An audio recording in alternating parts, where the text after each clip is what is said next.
Hello friends, I am Miss Raena, and today we're going to be talking about dogs and cats, all things pets. First, we're going to start with a little story about this dog here. This is Dog. As you can see, Dog has one black spot on his ear. At breakfast time, Dog sits under the table like normal. Splat! A drop of red jam lands on his back. And now he has 2 spots. After breakfast, Dog runs outside and slips past the man painting the front door. Splish! His tail lands in blue paint. And now Dog has 1, 2, 3 spots. Dog runs to the park. He rolls around the grass. Splat! The grass makes a green spot on his fur. And now Dog has 1, 2, 3, 4 spots. It's time to go home. Dog runs up the street when splash! A bike splatters Dog with some gray mud. Now he has 1, 2, 3, 4, 5 spots. Dog races inside the house and runs right into Vicky. Silly dog. Her purple marker leaves a spot on his leg. Now he has 1, 2, 3, 4, 5, 6 spots. Vicky looks down at Dog, sees all of his spots. You need a bath, Dog. So clean him off. When Dog climbs into bed, he just has 1 spot on his ear. Good night, Dog. That was a fun story. He had quite an adventurous day, didn't he? Now, how about we read a story about a cat? This is Cone Cat, written by Sarah Howden, illustrated by Carmen Mock.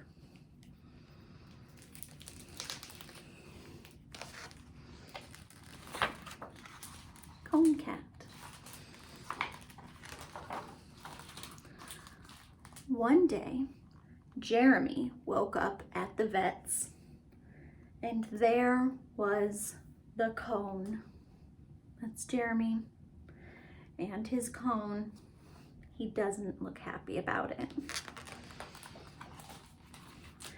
Like a giant white bell, it bent his whiskers, blocked his view, and bungled his super cat senses. I am Cone Cat now, he told himself. I will never be the same. Oh, that seems pretty tough. He's got to change a lot now with this cone. As Jeremy, he'd been nimble and quick, and he'd prided himself on his sweet scent. That's a naughty kitty stealing food off the table, huh? Now he was knocking into door jambs and backing his way down the stairs with all the grace of a fat squirrel. He didn't smell so good either. Clearly, the cone was winning. Oh, he looks so sad. To take his mind off his problems, he tried to keep busy, hunting, redecorating, and hiding from Ava, the little human. But nothing could shake his feline funk until a change landed right in his lap. Well, his cone. Uh-oh. Scratching up the furniture, that's no good, is it? Ava had been eating breakfast as usual. Fruity-O's and milk, his favorite. And as always, he jumped on the table to lap up the leftovers. Oh. But this time, his tongue couldn't reach the bottom of the bowl. "Come on, Cone," he said. "Help me out." The cone didn't answer. He's trying to get in there, but the cone is blocking him again. Then, something magical happened. Just as Cone Cat wilted like the saddest flower, the bowl tipped towards him. Milk and cereal poured into his mouth, and into the cone too. He could save some for later. Could the cone be a friend after all? His cone's kind of working the same way as the bowl was, only around his head now. It got even better. That spider he was stalking, it didn't taste as good as he'd hoped, but he did catch it. And the armchair unstuffing, not a tuft left behind. Well, it looks comfy at least in there, nice and soft. Plus, if he directed the cone just so, he could hear Ava coming before she'd even left her room. Well, that's very smart of him, don't you think? All of this led up to the greatest moment of Cone Cat's life, Ava's birthday party. What do we think is going to happen? Of course, a gathering of little humans can be a nightmare for a cat. But then came the cake, and with it, ice cream. Ooh boy, even Cone Cat's excited for ice cream. Yes, the tall humans were serving ice cream in big dollopy scoops, strawberry sprinkle surprise flavor. That sounds pretty good. The little humans all lined up with their bowls for the treat. Cone Cat drooled, inching his way closer.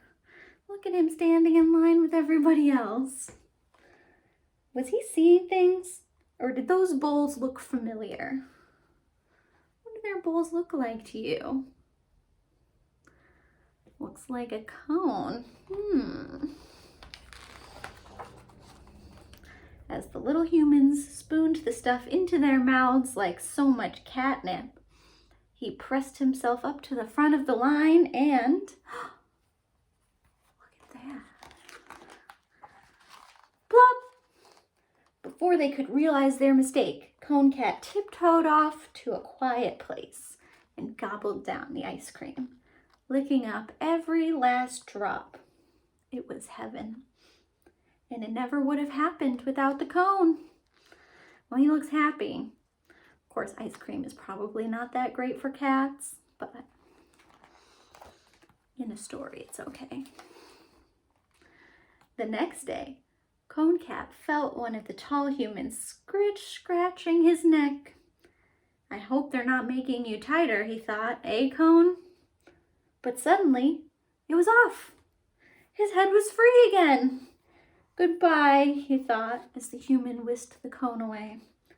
Goodbye forever. Seems like he kind of misses the cone now a little bit, huh? Of course, he was happy to be back to his normal self. Happy to be Jeremy again. It almost looks like he's doing yoga or something over here. But looking back, he wondered, will anything ever compare to my glory days with the cone?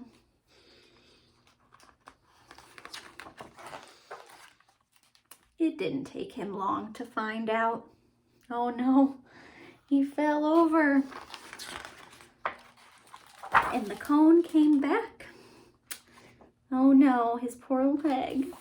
The end. And that was Cone Cat. I love talking about pets. So this was a lot of fun, and I hope you enjoyed those stories too. So until next time, goodbye.